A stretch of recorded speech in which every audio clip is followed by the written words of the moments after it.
Professor Shibata, may I Yep. start? Oh, Okay, I thank will start this. Okay, now the next presentation is given by Professor Roy, and the title is Creative Writing with AI on Investigation.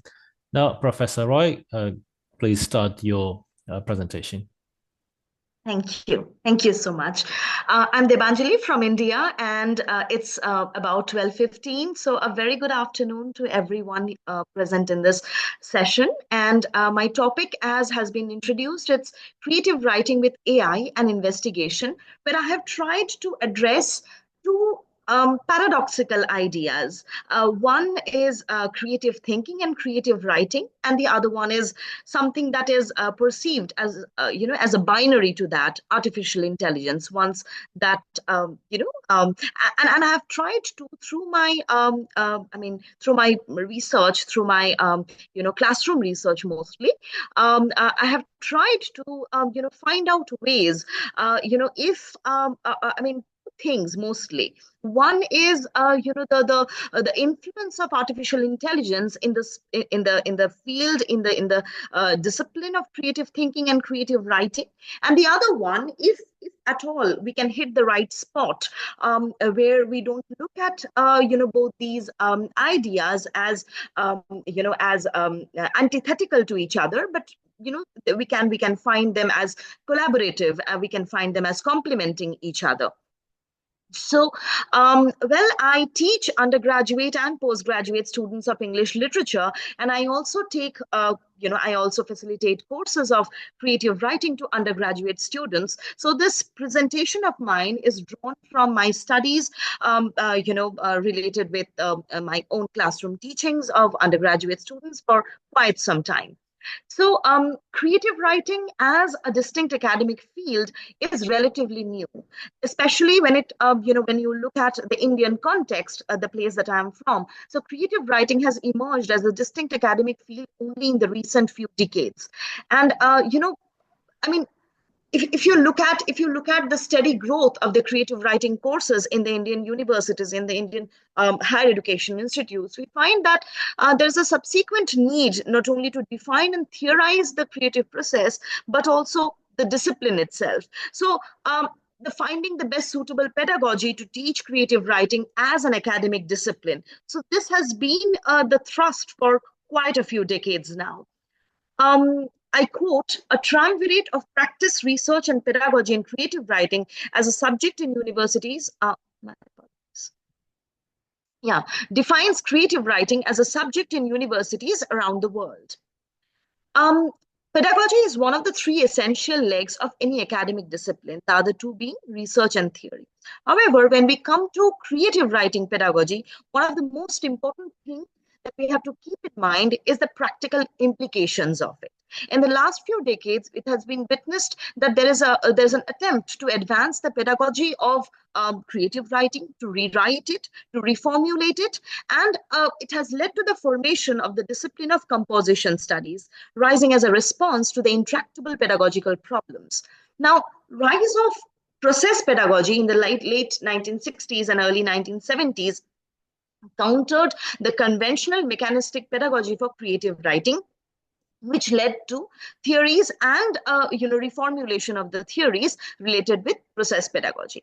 Now, this constant movement of ideas between the aspects of creative writing practice, university research, and university teaching has led to global debates concerning the relationship between creative writing as a practice-led activity, critical understanding drawn from investigating that practice, and developing modes of teaching creative writing, especially at a university level.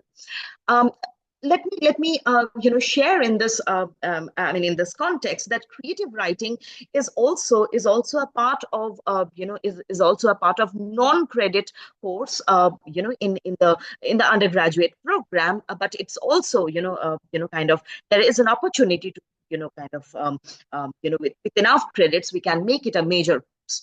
So, principles, methodologies, and theories underpinning the discipline of creative thinking and writing are still emerging in a variety of cultural and institutional contexts. Now, before I address the ideas of blending creative writing and AI, or rather investigating the permeability of artificial intelligence in a creative writing classroom, it would be important to talk about the creative writing pedagogy.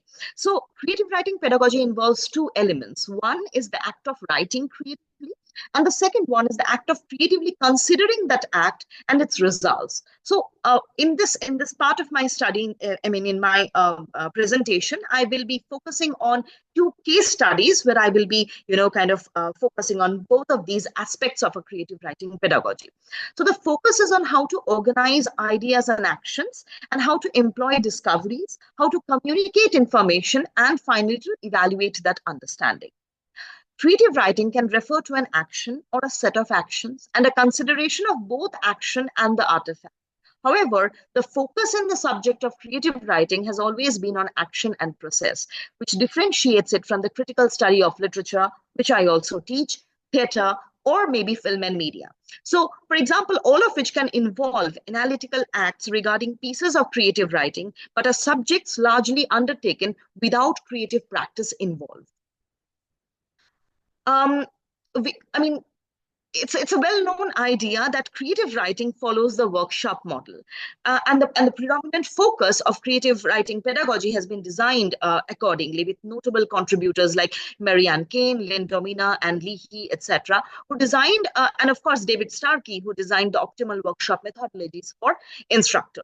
Um, However, there exists an increasing demand to explore beyond it, which has been mediated with the rise in artificial intelligence and, of course, the proliferation of those AI tools among the student community. So every other day, in through our classroom teaching, we experience students depending more and more on generative AI and several other AI tools, and we question the ethics of it. So, and this the whole purpose of this presentation is to consider all those factors. So there exists an increasing demand to explore beyond the conventional approach of creative writing pedagogy, which combines elements of digital technology, writing across the curriculum, and of course, creative literacy.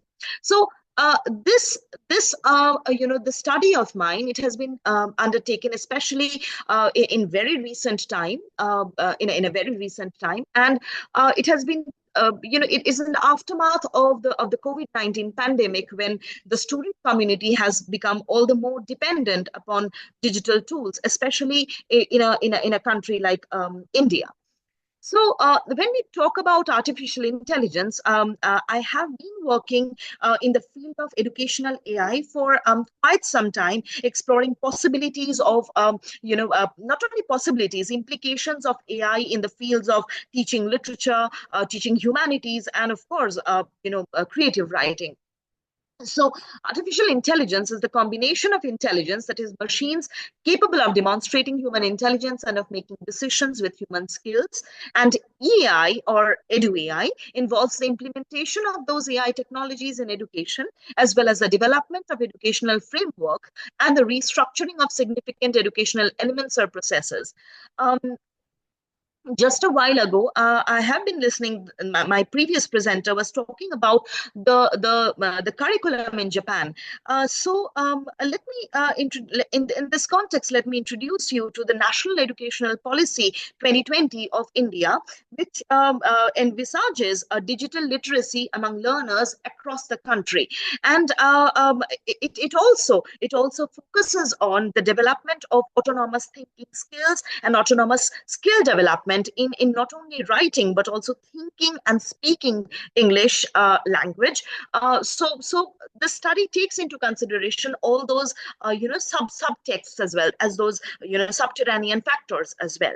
So the expectations from AI is that it should meet the diverse needs of learners, to offer personalized services in a ubiquitous learning context, and thereby create intelligent learning movements and learning environments, be an intelligent support to the learning process, be an intelligent learning assessment, a teacher assistant, and an intelligent educational management and services. However, while I was reviewing the literature for this particular presentation, I found that very little work has been done where the possibilities, I mean, there has been work, of course, but a very little work that is familiar, that is similar to the Indian context has been done. India is a multilingual country. So very little work has been done where creative writing and more specifically creative thinking, or rather an investigation into those classrooms where AI is a very, very prominent tool. So is it an impediment to the teaching process, or can it be, can it be harnessed to be a complement to the teaching learning process? So questions that I wanted to address through my presentation is, first and foremost, with the entire teaching community wondering over our own position in a classroom. So my question was, will an AI driven pedagogy for creative writing be the next step?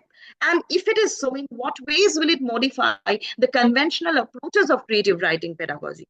And on what theoretical framework can such pedagogy be designed? And can the integration of AI tools in classroom practices of creative writing courses contribute to the achievement of those desired learning outcomes?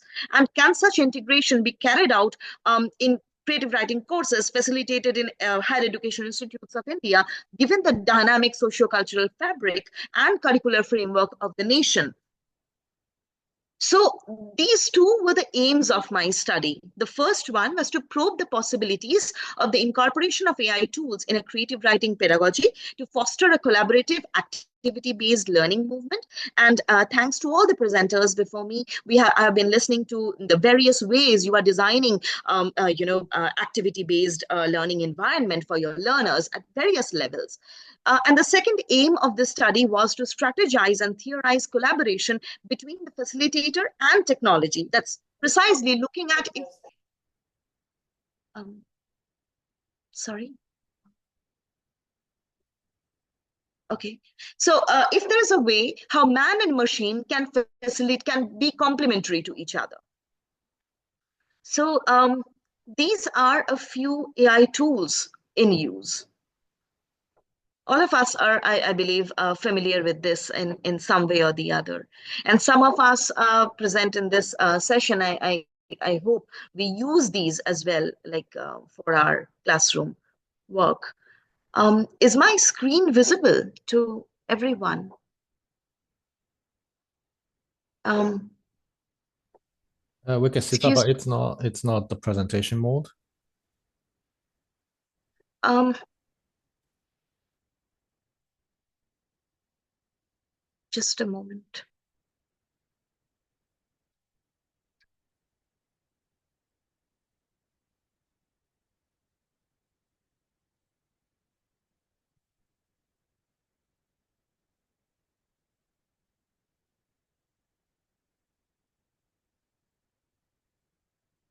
Is it visible now?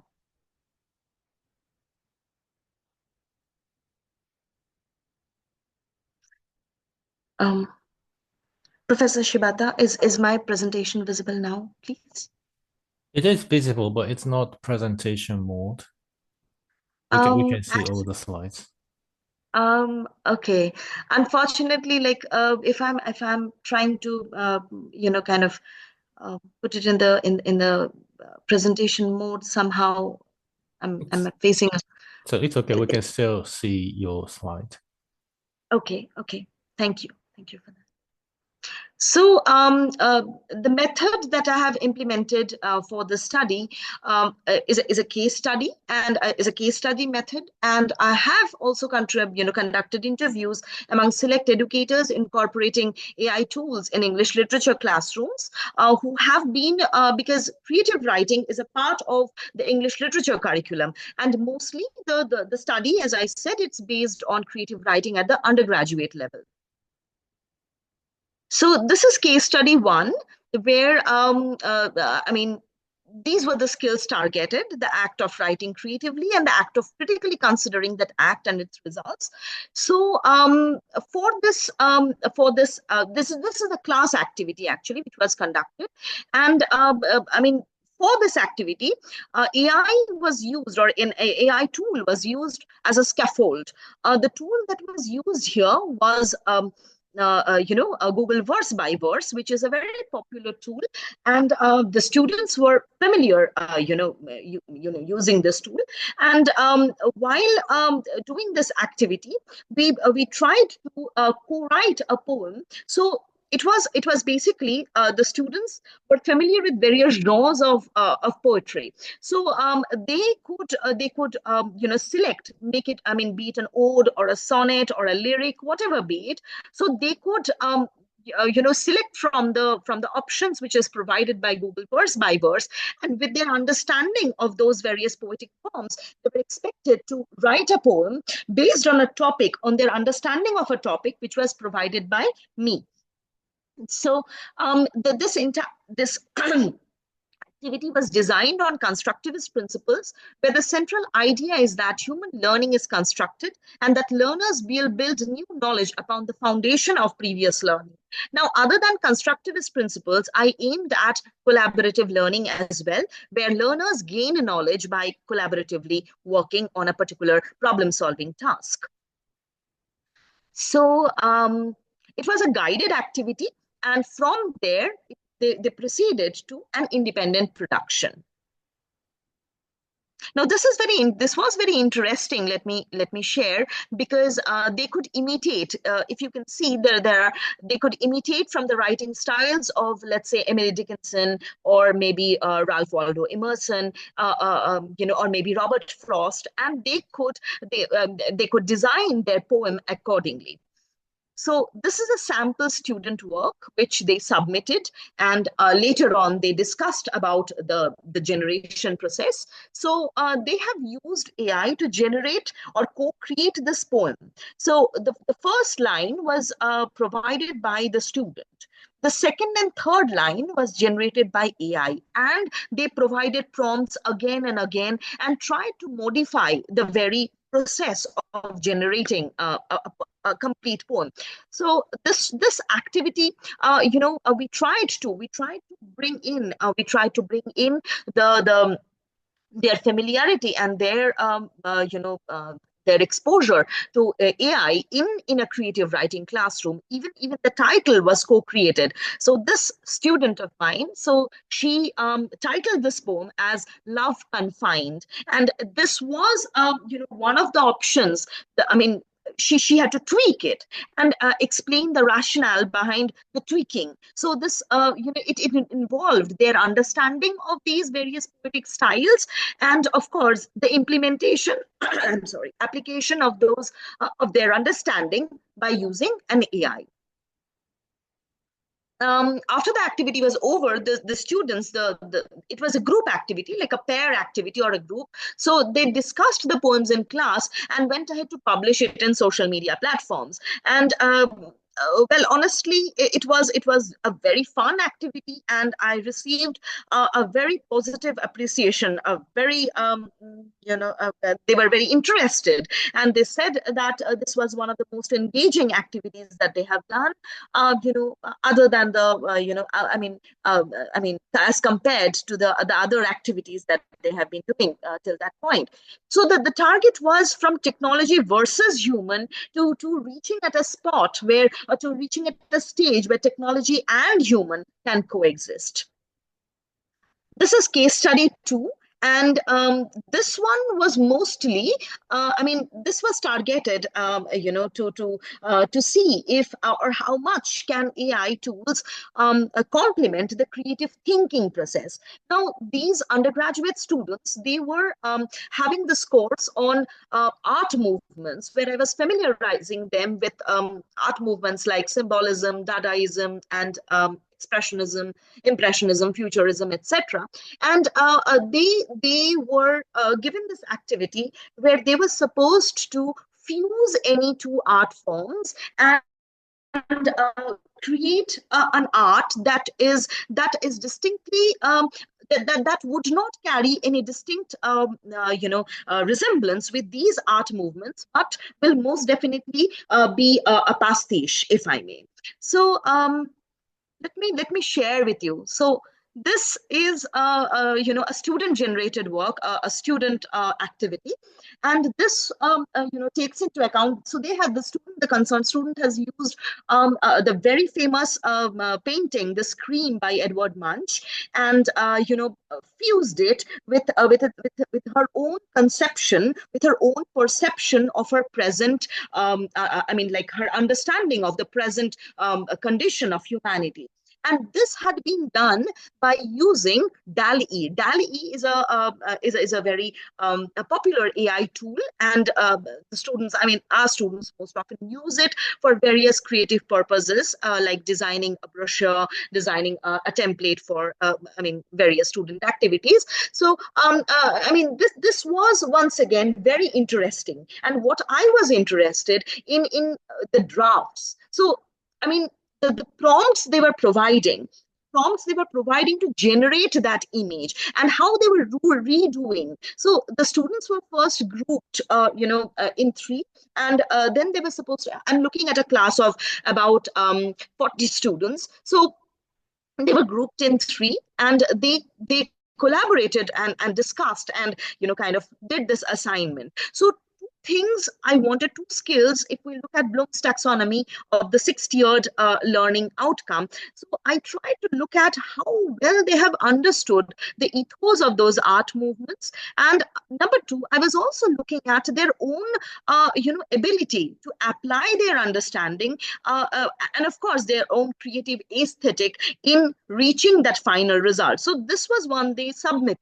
And they talked about how they found a relevance of, of artificial intelligence, threatening the present existence, the very ontological, the very ontology of our own of our existence. So this was a student's take on her own reality and how Munch perceived reality. And although you can see that it's a take on a very famous work. So, but then again, the question comes: whose work is it? It's reminiscent. It contains the style of Edward Munch, but it's also generated by AI and also takes into account the student's own perception. So there is, I believe, we are reaching at a position where we ask ourselves the question, the very ethos of a postmodern philosophy, that whose work is it? Whose text is it? Who is writing this? Something that Rolla Barthes has already talked about, kind of years ago in